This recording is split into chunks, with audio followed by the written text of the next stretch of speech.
NEPA, Permitting and Energy Number 1 by Zivi Maushowitz. October 8, 2024. BALSA's most ambitious goal is a repeal and replace foundational reform of NEPA. NEPA, the National Environmental Policy Act, has increasingly been a disaster, paralyzing America's ability to build or do physical things of all kinds. This increasingly includes green energy projects like solar and wind, as well as the infrastructure necessary to connect them to the grid.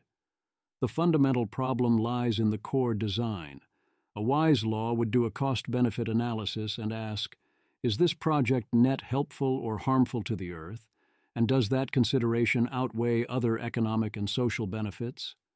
NEPA instead asks, did you file all the proper paperwork, taking into account an absurd and growing list of detailed considerations and procedures?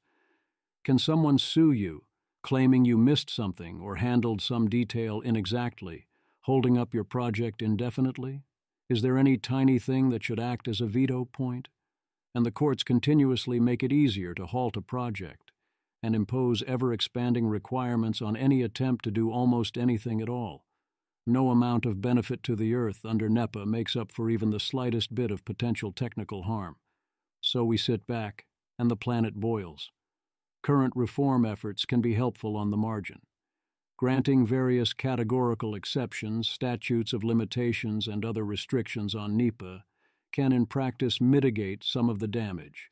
But as long as we have a lawsuit-based technical violation veto point method of determining what is allowed to proceed, the core problems are only going to get worse. BALSA's plan, when we are ready to proceed to the cause area, is instead to figure out a path to a replacement framework that is based on cost-benefit analysis. When a new project or action is proposed, commission an analysis of the costs and benefits, allow proposals to compensate the losers or address the issues, assemble the stakeholders, and determine whether the proposed project is net beneficial and thus should proceed. Let those who are harmed sue for damages but not injunctions. Don't leave the decision on whether to proceed up to a court. Is that a long shot? Oh, absolutely. But if you want to actually do things or you want to keep the planet from boiling, it's the only way to be sure. In the meantime, the bulk of this post is a summary of various current efforts to reform NEPA and otherwise get things moving, so we can actually build and do the physical things we need to build and get done, most of which would be to the benefit of the climate. This edition includes me clearing out a backlog of older stuff that I'd never gotten to, and pulling out what is still on point. Alas, a lot of it still remains relevant, but apologies if some items I did not catch have become obsolete. In addition to these, from Noah Smith, the Big NEPA Roundup is full of links. At some point I should do a deep dive into what's there, but I haven't yet. Yay House Permitting Bill. The House dropped a permitting bill, and it looks pretty great. Thomas Hockman. 1. The bill would exclude the provision of federal funds, grants, loans, and other funding from NEPA review. This is huge. Think CHIPS, IIG, etc., no longer subject to NEPA. 2. Limits on injunctions. The bill does not impose a specific time limit, but it states that an injunction can only be applied if the NEPA action poses a risk of proximate and substantial harm. That's an enormous improvement. 3. There's a ton more in here, especially around the remand section, but I'm at a conference all day, and will defer to Aidan McKenzie for the megathread. Aidan McKenzie. Major news for NEPA reform. Chair Westerman's discussion draft is out. This is important because the Manchin-Barrasso permitting bill did not address NEPA, and this draft may become the basis for House-led bipartisan NEPA reform. 1. The bill proposes to amend the goals of NEPA to specify that NEPA is a procedural statute. This is in keeping with the original goals of NEPA and is a rebuttal to CEQ's recent Phase 2 NEPA rulemaking. See the second picture. Fine change. Doesn't make a huge difference. 2. The bill limits analysis of alternatives in NEPA reviews to those within the lead agency's jurisdiction. This would shorten reviews by limiting how many alternatives agencies have to consider. Good to have, but needs strong judicial review reform to be effective. 3. The bill exempts agencies from NEPA review if the agency is already obligated to conduct another review that has the same functional purpose. The idea here is that agencies shouldn't have to do redundant reviews, as is often the case. This reform could be helpful, but in practice, there aren't many reviews as burdensome as NEPA. The text could also be more specific. Instead of just saying similar function, policymakers could explicitly reference examples/statutes of functionally equivalent reviews. 4. Agencies would not be legally required to consider scientific info published after the initiation of NEPA. They still can if they want. This change will help prevent abusive litigation tactics, e.g., publishing new info after a review. Small but good change. 5. Next, the bill makes some changes to what federal action means, which is the condition for triggering the NEPA process. The bill specifies that the allocation of federal funds, loans, or loan guarantees is not sufficient to trigger NEPA. However, his does not mean that all grants, loans, and loan guarantees are necessarily exempt from NEPA. It means that the giving of a grant, loan, or loan guarantee is not enough to trigger NEPA. Other aspects of a project still can. E.g., unclear if LPO projects would be exempt. 6. The real meat of the bill is what it does on judicial reform. All of NEPA's problems tie back to how vulnerable NEPA is to lawsuits. Fixing judicial reform is IMO greater than 80% of fixing NEPA. 7. The bill addresses judicial reform by A. 120-day statute of limitations, fine. B. Limiting standing to those who participated in the public comment period, good. C. Putting deadlines on supplemental review, whatever. D. Limiting injunctive relief and court remand, big if true. 8. For my money, all the action is in limiting injunctive relief and remand. It is far too easy to get a NEPA decision enjoined or vacated. Billions of public dollars can be held up for years if a court decides a 1,600-page NEPA review contains a single tiny error. 9. The bill limits injunctive relief and remand by requiring courts to find that the proposed action moving forward would cause proximate and substantial environmental harm. This would let construction on some projects with small NEPA errors to move forward. 10. This reform has the right idea, but does not go far enough. Proximate and substantial do not set a high enough bar. Almost all major projects pose some risk of proximate and substantial harm, meaning this won't disincentivize litigation and won't protect agencies. This bill has good stuff. This is a serious draft that should be appealing to both parties. Chair Repdar's Bruce Westerman deserves credit. But IMO getting judicial reform right is the end-all be-all for fixing NEPA, and this draft hasn't gotten the details right yet. More to do.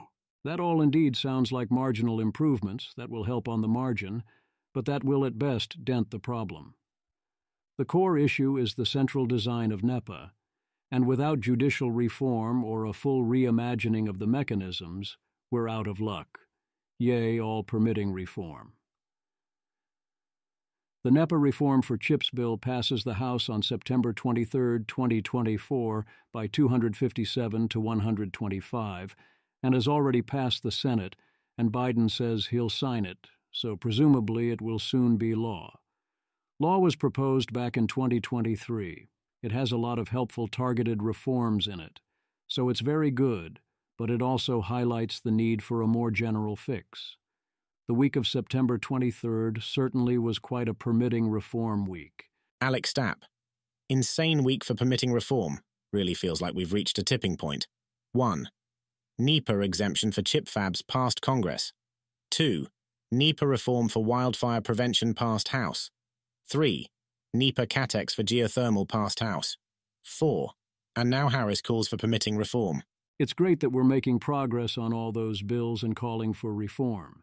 That there are so many is a sign we're going about this in a not ideal way, but it's far better than not doing anything. The Manchin/Barrasso bipartisan permitting reform bill is by all accounts excellent, and centrally a pro-clean energy bill. So here are the 360-plus climate groups determined to oppose it. Take note, indeed. Christopher Barnard. 360-plus climate groups just signed a letter opposing the Manchin/Barrasso bipartisan permitting bill.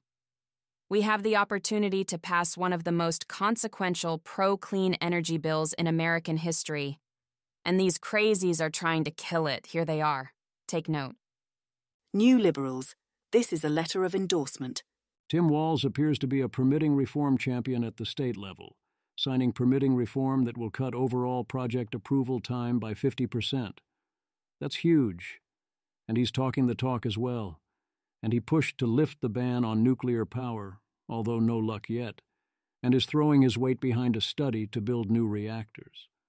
As a bonus, he's legalizing single-stair housing. I do wonder how much influence governors have over what their states pass, and wonder more how much a vice president could impact such questions if he gets elected. But these are certainly good signs. Another old post on how permitting reform is increasingly the barrier to green energy.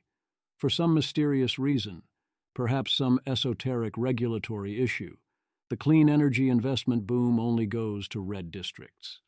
Stats here include both IRA and CHIPS Act. Boo, community meetings. Matt Iglesias points out the basic fact that community meetings are very much not democracy. They are the opposite of democracy.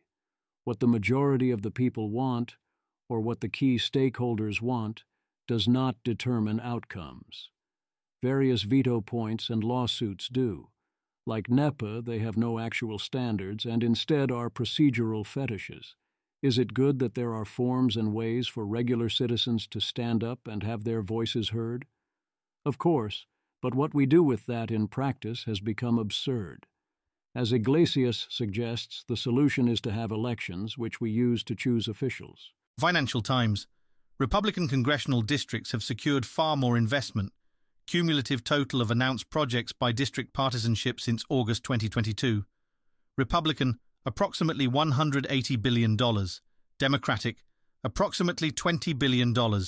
Multiple/unknown, approximately $10 billion. Source, FT analysis of company and state press releases and data from FDI markets, Rystad Energy. Boo current methods of historic preservation. One issue with NEPA is that it requires constant checks for potential disruptions of cultural heritage and historic preservation, which means that a lack of archaeologists, yes, archaeologists, got to hamstring Biden's climate initiatives. There is flat-out no one to hire. Yes, the market could in theory fix this by training more people, but that process would take decades and require expectations of well-paid and steady work. Even then, it would be a huge expense and source of delays, which would almost always be of minimal value at best. Any common-sense analysis would say that if you want to preserve things, this is the opposite of what you would do. Mostly, I'll come out and say it, concerns like this are overblown and dumb. We shouldn't worry about them unless we have reason for particular unusual concern. I can and will put a number on such issues, and that number will not be so high. Perhaps we can use some form of insurance, boo pointless paperwork. Progress Institute weighs in on environmental assessment, EA reform. Progress Institute. The present predicament is that the vast majority of all NEPA delays and paperwork, 30 times more than EIS review, are spent reviewing projects that pose no environmental threat and do not necessitate NEPA review. This is further complicated by the fact that EAs are being used to solve a problem that has already been addressed. Agencies are fully capable of identifying significant environmental impacts before preparing an EA. This is one of those trivially easy solutions, 3 ways out. First, the way proposed. Progress Institute. Congress should reform EAs to function as internal agency documents that are not required in procedural law. This shift would return EAs to their original purpose of being concise public documents, freeing agencies to focus on reviewing projects that truly pose a substantial environmental risk. To achieve this, Congress should override CEQ guidelines and assert that FONSI determinations do not necessitate the preparation of an EA. This change would transform EAs from legally required documents to optional internal agency guides for making EIS/FONSI decisions. This reform would remove an unnecessary layer of bureaucratic review without affecting agency incentives or the review of environmentally impactful actions. Agency FONSI decisions could still be reviewed and challenged in the courts, but plaintiffs would need to demonstrate that the FONSI decision itself was inaccurate on the substance of the matter, rather than pointing to procedural omissions or errors by the agency. Second method in theory is that this sounds like a job for prediction markets, of course. You create a market for whether there will be a finding of impact at all if a robust assessment is made. If it sticks around at 1% or whatever, then that's that. No need to do an assessment. Or alternatively, does anyone want to post any sort of bond or otherwise signal that someone, somewhere, cares at all? As in, rather than always require these documents, only require these documents if someone actually brings a challenge, and make that person pay at least the costs of preparation if they lose their challenge, or at least if they lose their challenge and the court rules that the challenge was unreasonable. Even these simpler environmental impact reports most projects have to fill out are rather nightmarish. Despite being most of the paperwork, they aren't exactly being useful. Californians for Electric Rail, the 190-page EIR for the SBCTA Environmental Impact Report spends as much space on the aesthetic impacts of a facility next to a rail yard as it does the risks from storing large amounts of hydrogen, a flammable, leak-prone gas. There is zero analysis of the environmental effects of hydrogen supply chains, and hydrogen fuel being net positive for the environment is taken as a given without further analysis. The majority of discussed impacts are those caused by construction. You can read the report here, though very little new or useful knowledge about environmental issues is contained within. Ian Moore. EIRs are always like this. We hired a bunch of word cell lawyers and judges to run our environmental review system, so they are very biased towards issues which require no expertise, like views and historical preservation. They also don't stop the project, so what's the point? That's the core thesis. Any given paperwork should either have real value of information, telling you whether or not do something, or it shouldn't be required. Roots of Progress generalizes the point and comes out against the entire principle of review and approval behind such disasters as the NRC, IRBs, and the FDA, along with NEPA. And also, it is speculated Google seems remarkably plausible. It's getting worse. Alex Stapp. New report from the Breakthrough Institute has some alarming data about NEPA litigation. 56% increase in NEPA appeals cases over the last decade. Federal agencies win 80% of the time, but litigation still delays projects. On average, delays add more than 4 years after the review is already completed. The Breakthrough Institute Key Report Findings 1. Between 2013 and 2022, circuit courts heard approximately 39 NEPA appeals cases per year, a 56% increase over the rate from 2001 to 2015. 2. Agencies won about 80% of the 2013 to 2022 appeals cases, 11% more per year than from 2001 to 2004, 8% more than from 2001 to 2008, and 4% less than from 2009 to 2015. The rate at which agencies' reviews are upheld is high, meaning these environmental reviews are seldom changed as a result of litigation. 3.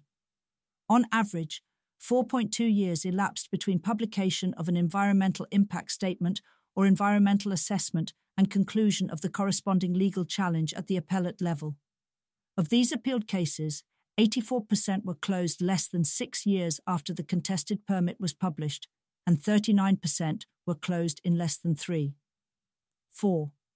Among the challenges, 42% contested environmental impact statements and 36% contested environmental assessments. Agencies won about 80% of challenges to both. 5. NGOs instigated 72% of the total challenges. Of those, just 10 organizations initiated 35% and had a success rate of just 26%, merely 6% higher than the average for all types of plaintiffs. 6. Only 2.8% of NEPA litigations pertain to agency assessment of environmental justice issues. 7. Public lands management projects were the most common subject of litigation, 37%. the greatest share of which, 47%, challenged forest management projects. Just 10 groups filed 67% of the challenges to forest management projects, and collectively won only 23% of those cases, adding 3.7 years on average to the process of implementing the 77% of projects on cases they lost. 8. Energy projects were the second most common subject of litigation, 29%. Litigation delayed fossil fuel and clean energy project implementation by 3.9 years on average, despite the fact that agencies won 71% of those challenges. NGOs filed 74% of energy cases, with just 10 organizations responsible for 48% of challenges. 9. The burden of NEPA litigation has increased, while its impact on environmental outcomes has decreased. 10. NEPA litigation added 3.9 years on average to energy project development.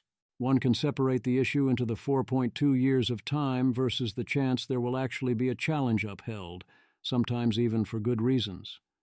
Certainly, we can do this in a lot less than 4.2 or 3.9 years. Looking forward, the key variable will be, of course, AI. For the plaintiffs looking to prevent anyone from ever doing anything, the AI lets them file mountains of extra paperwork fast and cheap. For the courts and those trying to do something, they can use it in return. Who ends up ahead? That depends on whether the plaintiffs are close to covering the space of potential actions and timings, I think. If plaintiffs are already doing most of what they are capable of doing, since they impose lots of asymmetric costs and time favors them, then they can only gain so much from AI. You can't play better than perfect, as it were. Whereas the defenses and courts have limited resources and face asymmetric costs dealing with this, they are the ones producing thousands of pages of documentation and who have to deal with every single complaint and so on.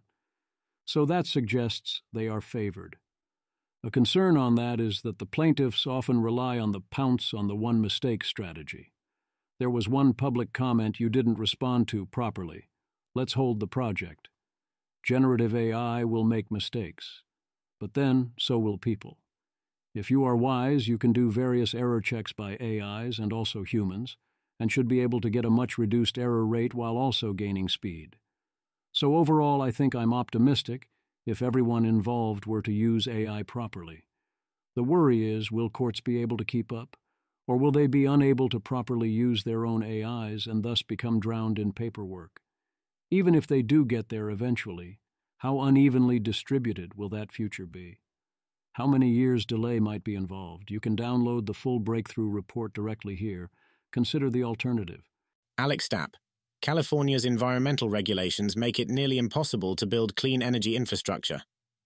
One 117-mile power line project required 5 years for review.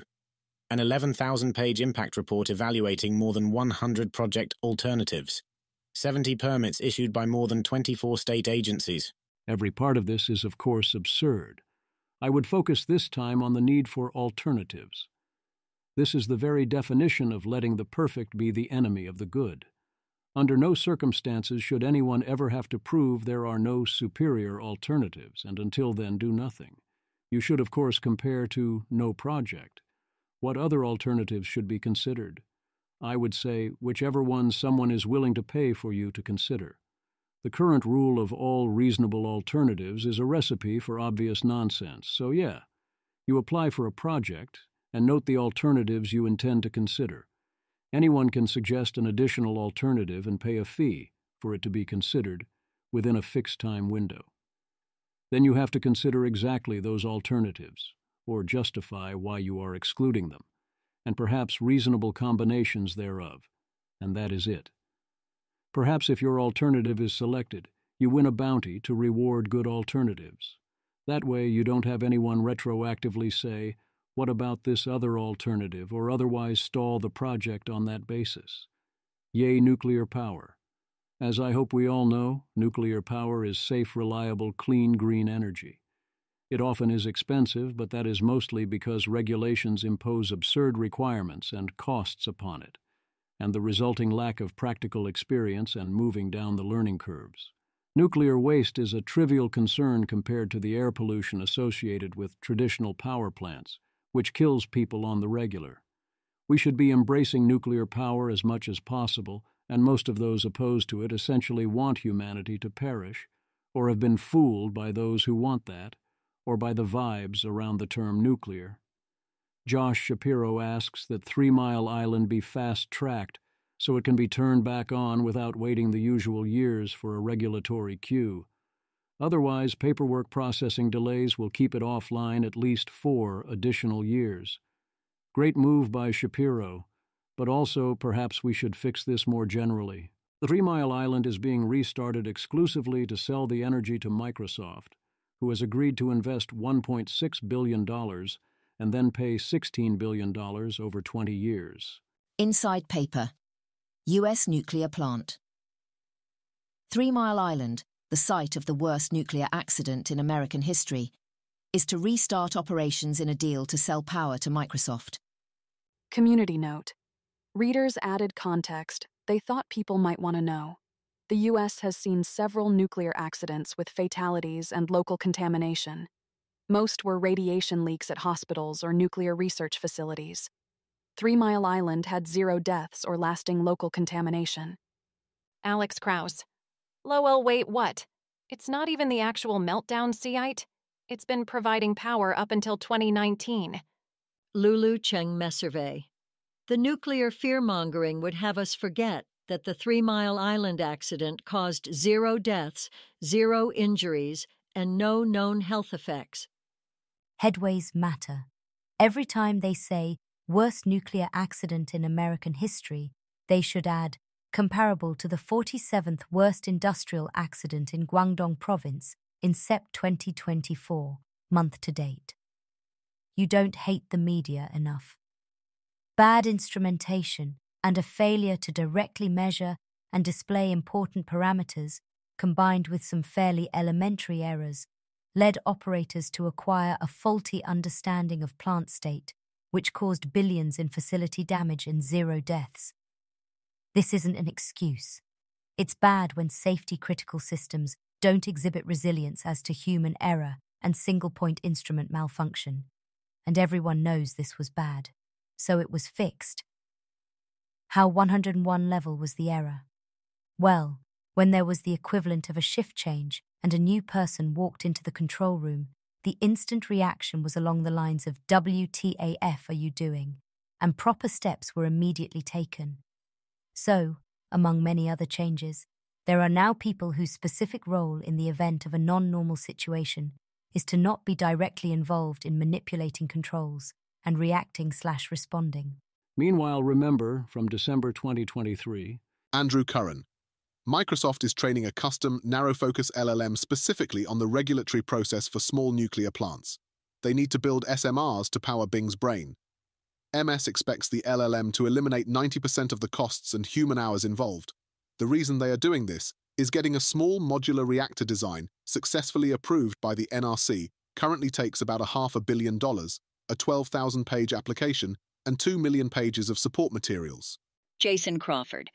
But that will only eliminate the cost of preparing the report. You still have to pay the NRC for the time they spend reviewing your report. Yes, really. Andrew Curran. Seems like the NRC needs a review LLM. Korea wins $22 billion nuclear power plant order from the Czech Republic. Poland commits $1.2 billion in initial nuclear plant funding, 10-year time horizon. Sweden announces it will start building nuclear reactors by 2026. Thread claims India is building nuclear reactors super cheap, cheaper than solar. Yerevan C. How are they so cheap? These IPHWR 700 reactors have almost all of the supply chain within the country, reducing expensive imports and making use of low labor costs. Learning by doing. Continuous builds of smaller IPHWR 220 since the 1970s made sure skills were not lost. Japanese support for restarting their nuclear reactors is up to 70%, based on the fact that nuclear energy from existing plants is carbon-free, low-cost, and secure. Oh, that. World's biggest banks pledge support for nuclear power as part of NYC Climate Week. This shouldn't be necessary, but in today's worlds it is indeed effectively necessary. simply to get fair financing. Jigar Shah explains some of the ways this administration is moving nuclear power forward, including a $1.5 billion loan to Holtec Palisades in Michigan, who will also build 2 new reactors. He has a new odd lots on the subject. My concern with this administration is that it wants to do things like this, but fails to understand the permitting and regulatory issues that are the most important barriers. Money helps, but the core issues are not about the money. Nov 2023.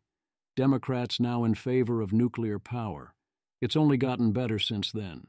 Remember when AOC came around to nuclear power, once again showing that she actually has a model of physical reality? Can we have more nuclear power now? Sounds like perhaps we can. How do you get people to support nuclear power? Well, you see, it's for electricity, or... Alex Trembath, when you ask people if they're in favor of nuclear power for generating electricity, as opposed to just asking if they're in favor of nuclear power, their approval jumps substantially. Nov 2023, Canada accepts nuclear as green. Very good. David Wallace Wells. The United States is preparing to announce a pledge to triple the world's production of nuclear energy by 2050, with more than 10 countries on 4 continents already signed on to the agreement. Eco America, red, white, and green. United States, do you strongly/somewhat support nuclear power? Percent agreeing. 2018, Republicans, approximately 55%. Democrats, approximately 35%. 2019, Republicans approximately 65%. Democrats approximately 40%. 2020, Republicans approximately 60%. Democrats approximately 50%. Why are we not doing so great? Is it because nuclear costs so much? Matthew Iglesias, sarcastic. The real problem with nuclear is it's too slow and expensive. Omar Wasso. NuScale started working toward regulatory approval in 2008. In 2020, when it received a design approval for its reactor, the company said the regulatory process had cost $500 million and that it had provided about 2 million pages of supporting documents to the NRC. MIT Technology Review. For over a decade, we've heard that small modular reactors could make nuclear power plants easier to build and safer to operate. They recently reached a major milestone. Nuclear Regulatory Commission, NRC, hopes to winnow the approval process for identical small reactors down to a year, despite facing blowback, which might let us actually build reactors. An obvious question is why they will still need the year. Why do nuclear power plants cost such large and increasing amounts? The Institute for Progress has a report. A long report boils down to regulation, regulation, regulation. At first, we had a situation where they wouldn't tell you if the plant was acceptable until after you built it. Now you get approval for the exact plant before you build it, which means nothing in your design is allowed to change. Everything involved is super regulated. Doing anything requires tons of approvals. Every change you want to make requires tons of approvals. Tons of expensive requirements are imposed on every level. It is easy to see why the best response to such a regime is modular design. If you can repeatedly create the exact same nuclear reactor design that is already approved and that you know works, then you can do that over and over again, and a lot of things get much cheaper, faster, and easier. Anything customized or bespoke is prohibitively difficult. Thus, the modern attempts to do exactly this type of modular design. In response to Congress ordering the Nuclear Regulatory Commission to provide a feasible pathway for licensing new reactors in January 2019 by a House vote of 361-10, the NRC decided to instead make the process more burdensome. And then, it seems, Congress simply let them do that.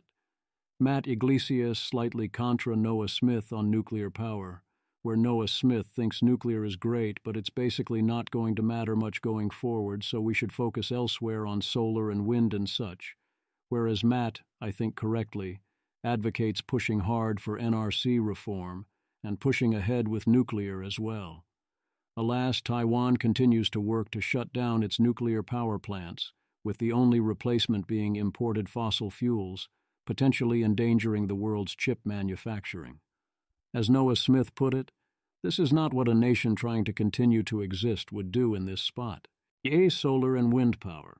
Offshore wind continues to have various cost problems, many of which are permitting problems. Construction physics goes into detail. Here's a taste. Brian Potter.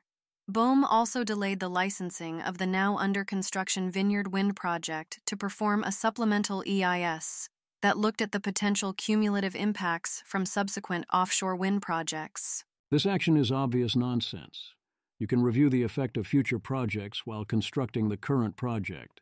If you don't like it, you can hold back future projects. At best, we are talking multi-year processes to deal with EIS and NEPA, despite the whole thing being done largely to benefit the environment and also on the ocean. There is also the issue where people sue to stop the projects to protect their view. How about we tax all coastal real estate and use the proceeds to compensate the specific losers whose precious views get hurt? Look at what our slowness is holding back or causing people to give up on. Then consider it would be even better than this if people considering starting projects expected to complete them. Image. This chart compares the installed electricity generation capacity in the United States to the active queues, projects waiting to be built, for 2010 and 2022. It shows a significant increase in both installed capacity and queued projects from 2010 to 2022, with notable growth in solar, wind, and energy storage technologies in the 2022 queues, surpassing the total installed capacity. Brian Potter, author of Construction Physics. The amount of electricity generation capacity sitting in the interconnection queue and waiting to get built is greater than the capacity of all existing U.S. power plants. Most of these projects will ultimately be withdrawn before they get built, though. Image. This chart illustrates the status of interconnection requests for electricity generation projects from 2000 to 2021, showing the percentage distribution of operational, active, suspended, and withdrawn projects. If you don't get approval, eventually you give up. If we don't build massively more transmission lines that our permitting rules make all but impossible to build, decarbonizing the grid will be impossible. James Hewitt, reposting the 10-plus year permitting process for an interregional transmission line below. It's about a lot more than just the environmental review. The grid solutions we need will require rethinking over a century of transmission policy. Image. Complex flowchart in post. Fossil fuel projects often get categorical exclusions from NEPA review, while similar clean energy projects don't. Our environmental rules are often favoring fossil fuels. China hits its 2030 solar and wind target in 2024. Largest solar plus storage project in America is now operational in Nevada, with 690 megawatts of solar power plus 380 megawatts / 1,520 megawatt hours of storage. It supplies 10% of peak needs. Tyler Cowen offers your periodic reminder that subsidizing solar and wind power is much more effective than subsidizing EVs. Even better than subsidies, of course, is reforming the permitting process. The EV subsidies have, of course, been quite the boondoggle since buyer ability to pay hasn't been much of a limiting factor in the first place. Wind power cannot get any respect. The latest is builders in Germany report being unable to get permits to transport the heavy turbines on the country's roads, with a 15,000 application backlog. Hence, all the new coal.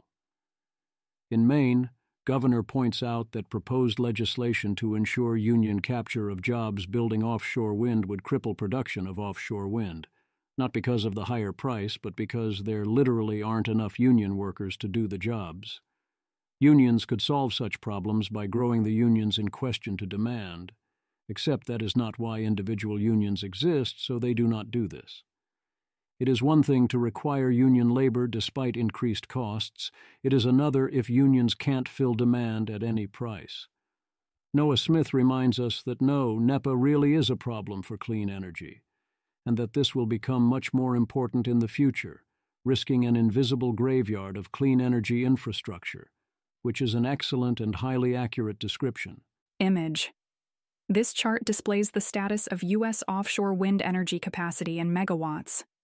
It reveals that while only 42 megawatts are currently operating and 932 megawatts are under construction, a substantially larger capacity of 18,581 megawatts is in the permitting stage, indicating significant potential growth in the offshore wind sector. Even simply approving the various energy projects waiting in line would make a huge difference, since they promise to offer more electric capacity than that of all current power plants combined. WAPO. Shannon Osaka. Getting the okay to connect has gotten harder and harder. According to RAND's research, between 2000 and 2010, it took around 2 years for a project to make it through the queue. Now, it's taking almost twice as long. At the end of 2021, there were 8,100 projects sitting in line, waiting for permission to get connected. Together, they represent more than the combined power capacity of all U.S. electricity plants. And 93% of those projects are solar, wind, or battery storage. One transmission authority, PJM, which covers Pennsylvania, West Virginia, D.C., and other areas on the eastern seaboard, accounts for nearly a third of the delays. If we care about the killing of birds, don't fight wind turbines, ban cats. U.S. Fish and Wildlife Service, what kills birds? Cats kill many more birds in the United States than onshore wind turbines do. Median estimate of annual bird mortality. Onshore wind turbine collisions, 234,000. Oil pits, 750,000. Electrocutions, 5.6 million. Communication tower collisions, 6.6 million. Electrical line collisions, 25.5 million. Poison, 72 million. Vehicle collisions, 214.5 million. Glass building collisions, 599 million. Cats, 2.4 billion. Yay, geothermal energy. This comes up a lot when I read about or look into such matters. Matthew Iglesias points out that permitting rules give an unfair advantage to oil and gas and put geothermal in particular at a disadvantage. It needs the categorical exemption from NEPA that we give to oil and gas wells, especially since it needs room to experiment and iterate. It would really help if the people who claim to care about pumping too much carbon in the atmosphere were in favor of things like this that helped us pump less carbon into the atmosphere. So, excellent news. The House has passed H.R. 6474, which would expand the oil and gas categorical exemptions to include geothermal. Yay, heat pumps. The IRA offers subsidy for climate-friendly actions like installing heat pumps. Installing heat pumps is something we definitely want to encourage, and ideally subsidize. The problem is that the revealed preference in such programs is ensure no one too rich gets a check rather than get heat pumps installed. Rebates that do income testing are, in practice, a large barrier to implementation and use, pushing back things by a year and likely resulting in little contractor uptake. Yay, transmission lines. Others can do it. A transmission project with 4,300 kilometers of undersea cables with a total investment of $8 billion. Yay, carbon taxes. But perhaps there are exceptions. Tyler Cowen in Bloomberg argues that the EU's carbon tariffs on imports, which essentially extend their internal carbon tax outside of the EU, have a good chance of making the climate actively worse in the medium or even long term. He seems at core to have 3 arguments. 1. Europe is so short on energy, it is burning coal and not being very green internally. So shifting production from elsewhere to the EU will make the climate worse. 2. Protectionist policies impoverish the third world and prevent development, and countries need to develop first before they can in practice clean up their carbon emissions, and that these effects can overwhelm the positive incentive effects from the tax. 3. Europe should prioritize getting rid of coal, at least on the margin. The second argument I mostly do not buy. This is leveling the playing field. If you charge for carbon internally but not externally, then you are exporting your carbon emissions elsewhere and favoring foreign competition. I don't see how it is efficient, likely to accomplish your goals, or politically sustainable to not extend the policy overseas. The first effect is a dramatic indictment, saying that the EU is so bad on climate that it is even worse on the margin than the world norm, and isn't getting its own house in order. Alas, this seems right. Any marginal energy used there is going to be from coal. Alas again, the implication is that the solution is to shift energy use out of the EU in the name of climate and actively subsidize imports until their energy situation improves, which is not a practical thing to hope will happen. The third argument is obviously correct. If Europe's obsession with climate was about doing things that were good for the climate, they would be focusing on reducing their coal consumption and not doing things like shutting down nuclear plants. The fact that they are not doing this shows that their talk about the climate is primarily about something other than improving future physical conditions, which is a shame. I don't generally buy the "you should be doing X first, therefore it's bad to do Y" arguments, where Y in no way prevents doing X. This feels like an exception, something so egregious that so dominates the entire calculus that it is valid. Yea, replacing collapsed bridges and highways. A great illustration of how silly our rules are is that we waive them in an emergency, and no one screams how awful that is. Justin George. Stunning news. Collapsed stretch of I-95 to reopen within 2 weeks, Pennsylvania governor says. Initial projection was months, even up to 6 months. Don Paul Stevens. This should get the same environmental review nonsense we have everywhere else. The decimation it would cause to the Philly region might, sadly probably not, make people rethink the NIMBY religion. The response of "you want to review building a bridge where we already built a bridge" raises questions that existing NEPA reviews already raise all the time. No, we can't actually do other things as fast and directly as rebuild an existing bridge. We can still do things quickly and well when we care to do so.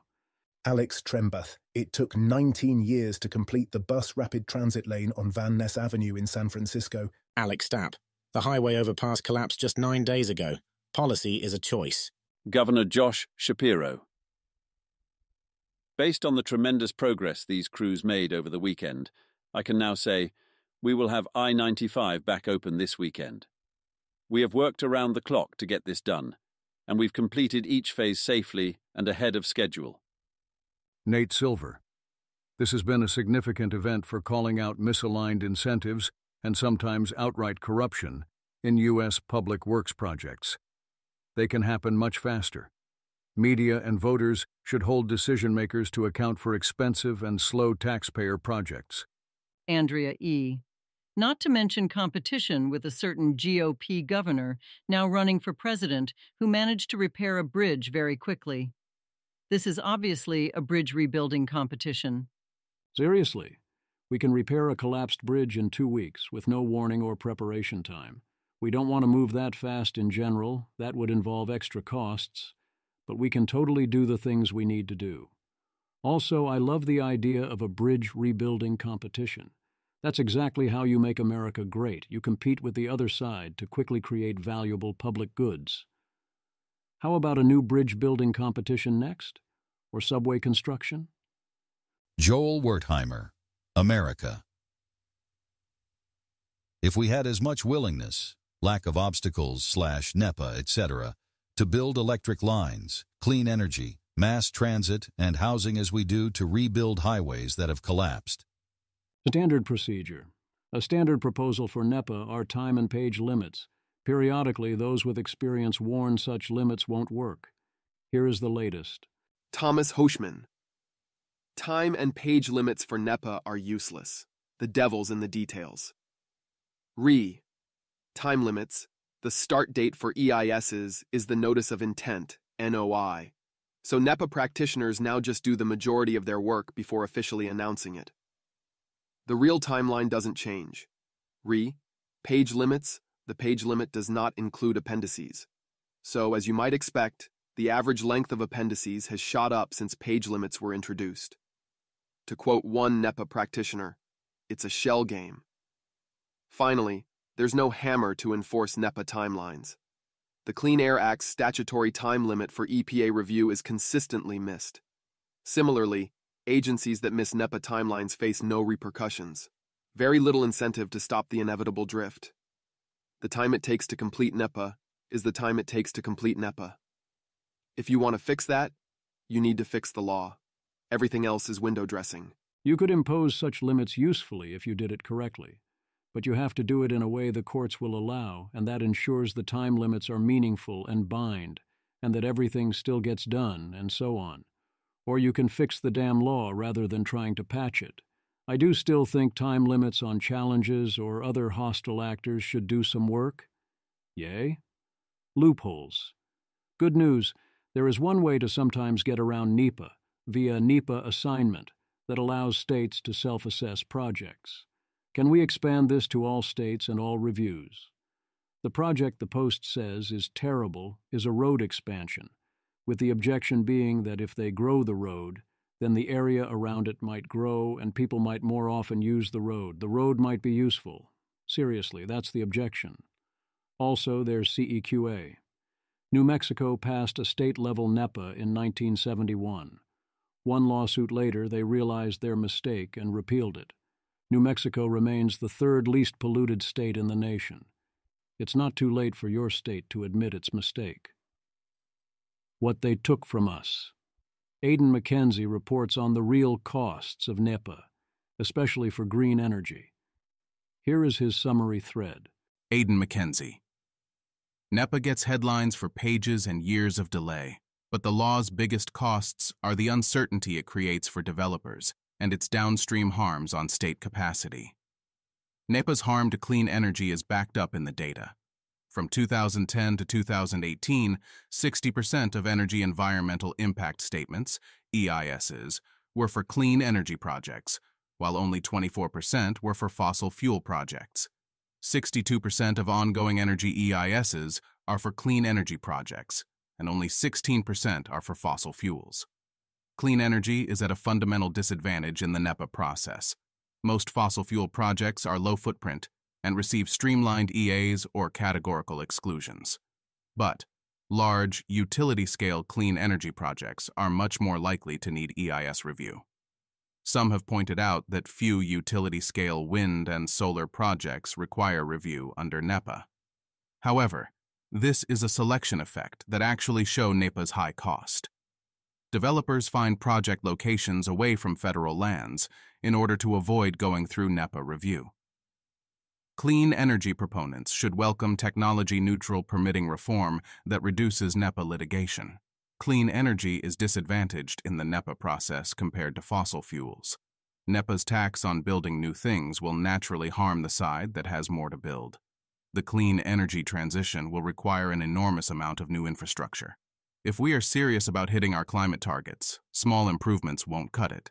NEPA needs significant reform to cut off litigation and shorten reviews.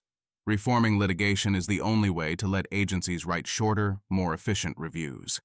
Agencies should have greater discretion over which details to include in environmental reviews without being hauled into court. I do not disagree with any of that. One thing to keep in mind is that to many of whom call themselves environmentalists, it is a feature, not a bug, that NEPA interferes with such projects. If everyone agreed it was a bug, it would be solved by now. Instead, as with most such cases, the true costs are not only the direct costs, that's relatively minor, but mainly the invisible graveyard of projects never started. Our grid will remain crippled if we do not address this. Enemies of the people. Reminder, when I say enemies of the people, I mean that literally, people who oppose the people and want the people to be worse off. It's a preference. A busy transit rail line that already exists? Nope. Environmentalists say it interferes with the coast, and we should instead allow it to be washed away. On the recent permitting reform bill, I'm willing to put bill opponents here. Armand Domilevsky. I think it is very telling that literally everyone involved in actually implementing the clean energy provisions of the IRA is desperate for permitting reform, and everyone who makes a living filing NEPA lawsuits is desperate to stop it. Are environmentalists largely responsible for our inability to do things that would help the environment, or is it a bunch of local interests? Jamie Henn. These articles keep saying environmentalists are blocking clean energy when they really mean local NIMBY groups, often fueled by outside fossil fuel money. The nation's biggest environmental groups, Sierra Club, NRDC, LCV, etc., are all fighting hard for clean energy. Sure, there are local folks who don't want wind turbines in their backyard, who see themselves as environmentalists, but that doesn't represent the broader climate movement that has advocated for clean energy for years. Armin Domilewski. The Sierra Club, NRDC, and LVC all campaigned against Governor Newsom's proposal to very modestly make it easier to get renewable energy to get permitted in California. All of those groups have also been less than helpful in permitting reform discussions at the national level. Santi Ruiz. The Sierra Club just successfully lobbied to kill new nuclear in Illinois. The Sierra Club, Wilderness Society, and the National Resource Defense Council all oppose making geothermal easily accessible. Mott. Legacy green groups are for clean energy. Bailey. Legacy green groups are for subsidies for wind and solar and against everything else. Alex Stapp. I regret to report that the Sierra Club is at it again. AP. They sue Puerto Rico government over location of renewable energy projects. Ezra Klein. More than 100 environmental groups, including the Sierra Club of California and the Environmental Defense Center, are joining to fight a package Newsom designed to make it easier to build infrastructure in California. Gavin Newsom, Governor of California. This is ridiculous. These guys write reports and they protest, but we need to build. You can't be serious about climate and the environment without reforming permitting and procurement in this state. Even that, in many cases, is a mot. One does not simply approve a wind farm or even a solar farm. I will always remember that time Greta Thunberg joined a protest against a wind farm. That does not make it representative. What I do see is a continuous pattern of non-local groups suing under NEPA and similar laws, and otherwise seeking to block a wide variety of projects, including many green energy projects, and often seeing green groups choosing local concerns over much larger overall climate concerns, whereas I see no evidence of such green groups working productively on permitting reform, even permitting reform that would apply only to explicitly green projects. But lo, we have good news. A young girl is here to show us the way. From The Guardian, Swedish teenager Aya Onstut. Greenpeace is stuck in the past fighting clean, carbon-free nuclear energy while the world is literally burning. We need to be using all the tools available to address climate change, and nuclear is one of them. I'm tired of having to fight my fellow environmentalists about this when we should be fighting fossil fuels together. Danielle Fong. Anti-nuclear is like so over. Thank you, Aya. Every little bit helps. What this is, of course, not in any way is so over. Every time something like this happens, say the latter on extinction risk from AI, which was a much bigger deal and sign, there will always be someone saying things like this and many who expect everything will change. It is always a safe bet to say no, everything will not change, opinion will shift only slowly, the fight is far from over. We certainly have an existence proof from Greta Thunberg that a young voice can make a big difference in the discourse. That does not mean it applies to anyone who speaks truth in The Guardian. The groups opposing offshore wind claiming to be local environmentalists are often funded, surprise, surprise, by oil and gas interests. Agreed with Andrew Hamill. It's never a bad time to remind everyone that in 1987, the German Green Party opposed electronic record-keeping, digital telephony, ISDN, fiber optic cables, and cable and satellite television. Dale Wen. Once they also opposed insulin because it is made by genetically modified bacteria. Yet another solar project defeated by a coalition of local interests, this time in Williamsport, Ohio. Opponents were seemingly galvanized by the threat that there would not be any farmland left to develop. I fail to see the issue, if the land has a better use, or why one would need to develop additional farmland. Is there a shortage? Is farming an inherent good? My favorite line is, "We do not need additional tax revenue." Must be nice. A good principle. Article link. If you are talking about the need for some form of justice for Group X, and Group X says they want Y, and you continue to oppose Y in the name of justice for X, What you are doing is not about X or about justice. We need a new word for what we currently refer to as environmentalist. Here is the New York Times complaining about fast furniture because it is mass-produced. If you are against mass production and the division of labor, the couple that has a change of heart starts literally crafting their own furniture. You are against civilization and against the existence of humans, which is a position. Burning Man supports Burning Planet, direct link. California is the latest to ban plastic bags, despite knowing that despite decreasing bag usage and thus making everyone's lives worse, this will reliably make consumption of plastic rise, because the alternative bags use plastics too and don't actually get reused as much as one would hope. It also spreads disease. Yet they do it anyway, because it means people will suffer, which sends the right message. At least it's not as fundamentally stupid as banning plastic straws. Cardboard straws are not functional products, and for want of a straw, large amounts of utility and economic activity are lost. If you don't like plastic straws, figure out how much you don't like each straw and impose a tax like a normal person. As in, a reasonable estimate of the impact cost is on the order of 2 cents per straw, a price I am confident almost all customers would pay without blinking, whereas... Kelsey Piper. I don't like plastics bans because the plastic straw rule legitimately made my life dramatically worse, and I don't think they address the real environmental issues which are mostly not consumer end. Taxes/fees for plastics fine by me. I admit most CA voters in favor, though. I used to go to a coffee shop near my house and write my articles there, and I straight up cannot do this anymore because the cardboard straw gets too soggy after about 10 minutes. I feel a strong temptation to be a single-issue voter on this, though in practice I am not. Speculations on future costs. John Arnold speculates that we will no longer see exponentially shrinking costs for renewable energy going forward. John Arnold. People keep saying things like the NYT does today. The cost of generating electricity from the sun and wind is falling fast. A quick look at the graphs below suggests the story is more complicated, with 3 distinct phases. Phase 1, Introduction, 2000 to early 2010s. Sharp cost declines that happened as the industry went from near zero to commercial scale. Significant tech and manufacturing advancements. Economies of scale, cost of capital declines, new vendor and developer competition. Phase 2, Growth, early 2010s to 2019. Smaller cost declines as industry matures. Technology improvements slow, gains from economies of scale and vendor competition plateau. Credit spreads tighten, but labor costs increase. Phase 3, Maturity, 2020 to now.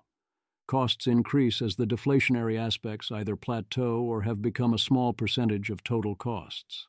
Technology advancements start hitting against physical constraints. Materials and labor costs increase. Top-tier acreage near demand centers is already developed. Interconnection delays. Interest rate increase. Severely raises cost of capital. Disruption from tariffs on Chinese solar panels. Intense vendor competition eases. More accurate pricing of congestion risk. Wind turbine manufacturers reprice after losing billions, and also COVID supply chain interruptions. The NYT writes that in 2023, costs rose because of supply chain problems, inflation, and other issues, as if it's a one-time event this year that will quickly reverse. I worry this cost increase is more structural. I would think a model of the cost curve over time of an industry that had the following characteristics would look similar to what we have seen in renewables. 1. Went from effectively zero to high growth to mature. 2. Had components that were intrinsically deflationary, tech advancement and scaling, and inflationary, labor, materials, and siting. 3. The largest deflationary aspect, tech, had the constraint of a maximum theoretical efficiency. Mathematically, the deflationary components made up a smaller percentage of total costs each year, and the inflationary components a larger percentage. I'm interested in why Noah Smith disagrees. Image. This chart illustrates the dramatic decrease in the cost of renewable energy, solar and wind, from 2009 to 2023, compared to relatively stable or increasing costs for nuclear, coal, and gas energy sources. Despite a slight uptick in costs for renewables in 2023 due to supply chain issues and inflation, solar and wind energy have become significantly more cost competitive over the 14-year period, with solar showing the most dramatic cost reduction. I do not know if this is true, but it seems scarily plausible. Early on, the primary costs of renewable energy were physical goods where innovation was permitted, so we saw dramatic cost improvements. We will continue to see improvements there, but now the primary remaining costs could indeed increasingly be regulatory and legal and logistical, and things like endpoint labor that we are not allowed to innovate our way around. Alternatively, while we had high technology and manufacturing costs, the rent-seeking costs were contained. Now that there is a surplus, the rent-seekers are here to take it. The unavoidable actual physical costs, after all, cannot go below $0. Personal efforts. Carbon and climate change are a magnitude game. If you want to make personal changes to help, then focus exclusively on the big stuff, like your car, your flights, and if desired, your diet. Moving to a city is implied. If you don't do that, then you're clearly not serious. All the time we spend sweating the small stuff is not impactful. A potential issue. A consideration when pushing towards greater use of the electric grid is whether or not that grid is sufficiently reliable. If, as California is doing, you increasingly ban things not being fully electrified, you are going to have a bad time when the power goes out. It seems buildings are being designed in ways that break down when the electricity goes out. In the example here, not only would there be no backup power and no heat, but the door to re-enter the apartment complex is electric and won't work if the power is out, so residents can't get back in. Whoops. We must fix the core problem. I will conclude with a reminder of what I opened with. In the end, the core problem is that our entire approach is flawed. We will need to fix it.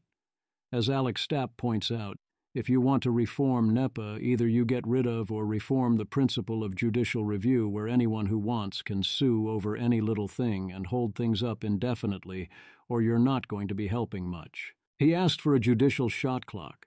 I think that's a good start and doesn't go far enough.